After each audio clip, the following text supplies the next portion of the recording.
if the program is going to be run in a manner that encourages financial responsibility and is going to keep our costs down.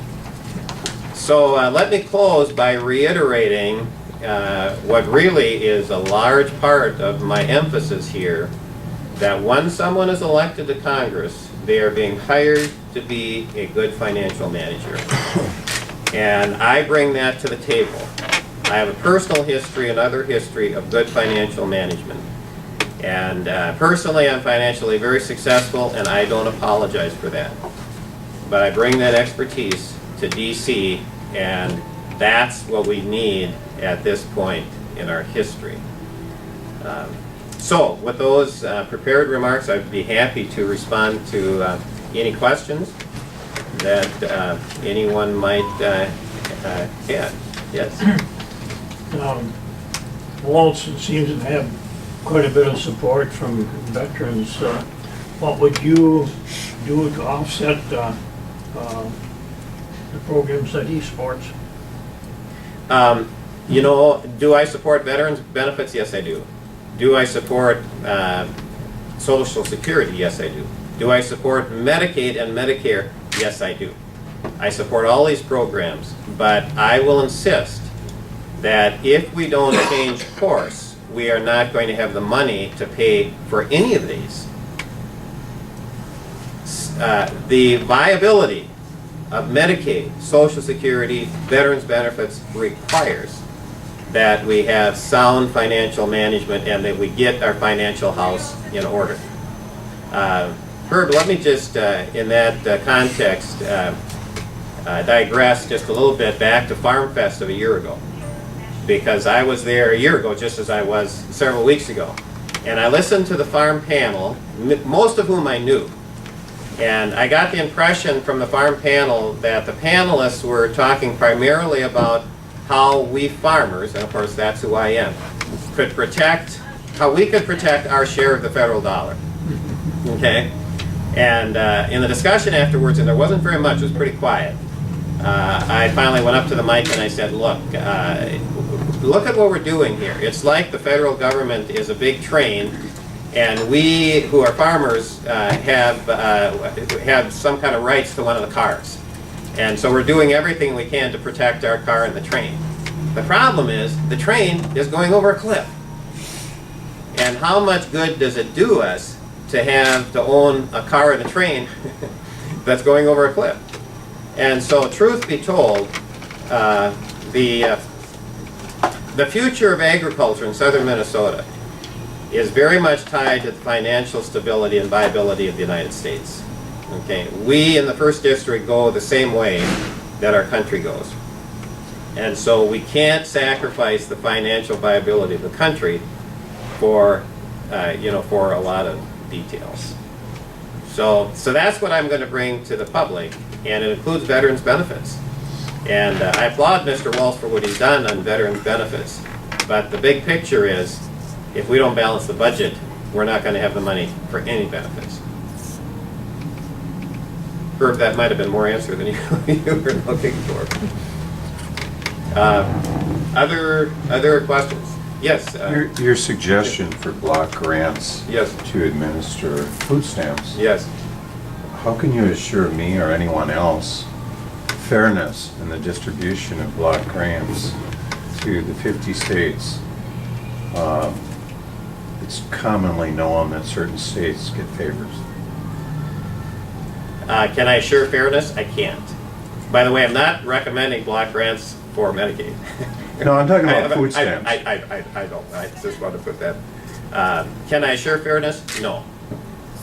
But in some way, the states have to have a stake. And right now, they don't. And so the question is, how do you give the states some skin in the game? Can I assure fairness? No, I can't assure fairness. But right now, it's a one-size-fits-all. That doesn't work either. Because the living costs in various states are quite different. And unless you go to Alaska, there's an exception for Alaska. But for the most part, everybody's treated the same. So that's not good either. Okay. So maybe what I should say is, just elect Al Quist and he'll do everything he can to make sure it's fair. Okay, I'll throw a different twist in the same question. Okay. Okay, you want the states to have skin in the game. Yes. State of Minnesota, some would say we have a surplus, but I disagree with that. Okay. The state of Minnesota, I feel, is in a deficit right now. Okay. Why would they want to accept any skin in the game? Well, they don't have to.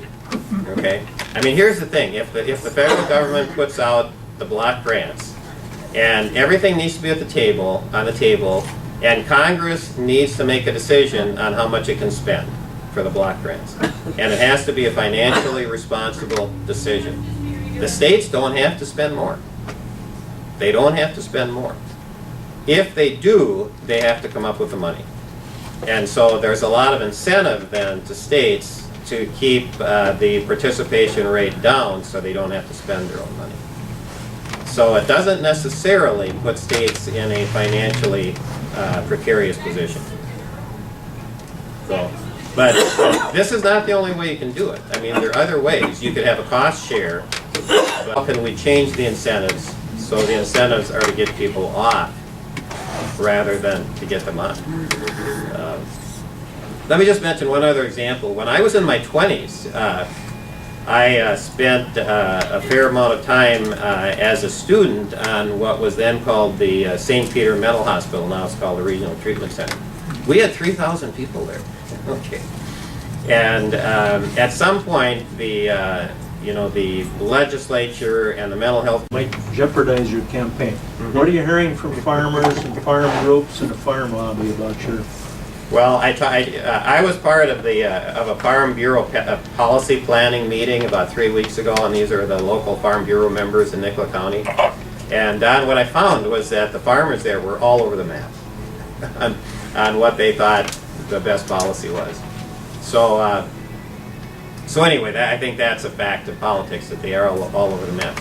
The way I see it, my job is to do what's right for the people in the first district and for the nation. And I am convinced that the future of agriculture depends far more on the economic viability of the United States than it depends on getting this farm bill passed prior to October 1. I would say passage prior to October 1 is a relatively small factor in the future of agriculture. But the economic viability of the country is massive. So again, it's a matter of priorities, what's more important. But keep in mind, I mean, what you're saying here is, for me to be here speaking as I am, certainly has a certain amount of counterintuitiveness politically to it. But you need to know, in a good conscience, I can't support this terrible bill. And I can't be a different person after the election than I am before. I just can't do that. So, Don, I have no choice but to be here. It's not, for me, it's not an option. Yes, Mary Jane. What kind of incentive, short-term and long-term, would you suggest when you're in Congress to alleviate the need for food stamps? Well, I would say a couple of things. First of all, we need to have a good strategy for economic growth because we need to employ people. One of the reasons more people are on food stamps is because the economic times are bad, or at least not good. That's not the only reason, but that is one reason. So how do we do that? We do that by rolling back oppressive regulations. And I've seen various estimates on that, $45 billion a year in new regulations over the last 3.5 years. Many of them counterproductive. I would say that's part of it. Low-cost energy is part of it. An example, Big Stone Power Plant about 2 or 3 years ago wasn't built, and this was the plant proposed to be built in the Dakotas, and it would bring low-cost energy to southern Minnesota. It wasn't built. Why? It's because the EPA went to the developers and said, you meet all our anti-pollution standards. However, we're coming down the road with new carbon dioxide standards in 2 years, and you won't meet those. And so people aren't going to invest big money in a power plant that's going to be obsolete in 2 years. And so we have unnecessarily increased the energy costs, and that means we're less competitive with other countries, and it means fewer jobs and less economic growth. So there are numerous features that have to be part of a good strategy for economic growth. I've mentioned just a couple. There are many others. But let me add one other. I've seen the polls among small businesses in terms of what's preventing them from expanding. And one of the most common answers is debt.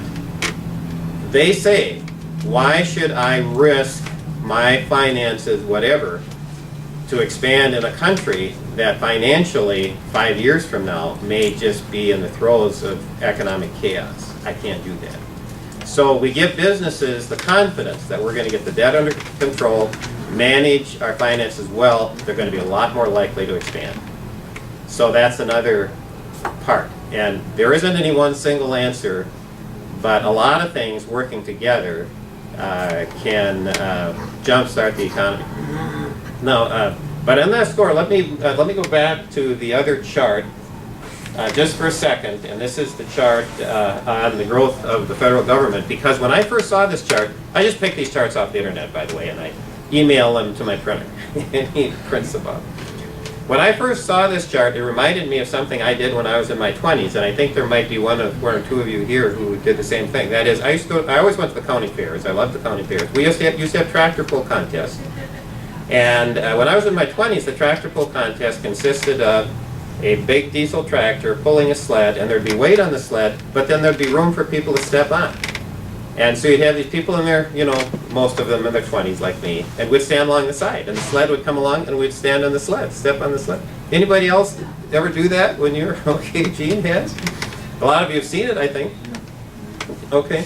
And I don't care how big the engine was in that diesel tractor, you know, eventually you put enough people on the sled, you would stop the tractor, right? I mean, I had my own tractor a couple of times, and I guarantee got enough weight on the sled, it stopped the diesel engine or the traction or something. That's what we're doing here. I mean, we have put too much weight on the sled. We get over 18% of GDP going for government. We're just putting more weight on the sled. We have all these counterproductive regulations that don't make sense. We're putting more weight on the sled. We build up our energy costs artificially. We're putting more weight on the sled. We have to start taking weight off the sled so the engine of free enterprise can take off. I mean, free enterprise is incredible, but you have to let it be free. You know, you can't burden it to the point where it can't function the way it should. I'm convinced this is why our recovery is so needed. It's because we've got too much weight on the sled, and we have to start taking that weight off. Then we're going to have more employment. We're going to have more people with full-time employment and the like. So that has to be part of the strategy, and I'm obviously committed to that as well. So balance the budget. How do you do it? Reduce spending by $200 billion a year for 5 years. Get the economy to grow by, let's say, 4% a year, which I think is doable. Australia, last quarter I saw, was 5%, and they adopted a strategy similar to what I'm talking about.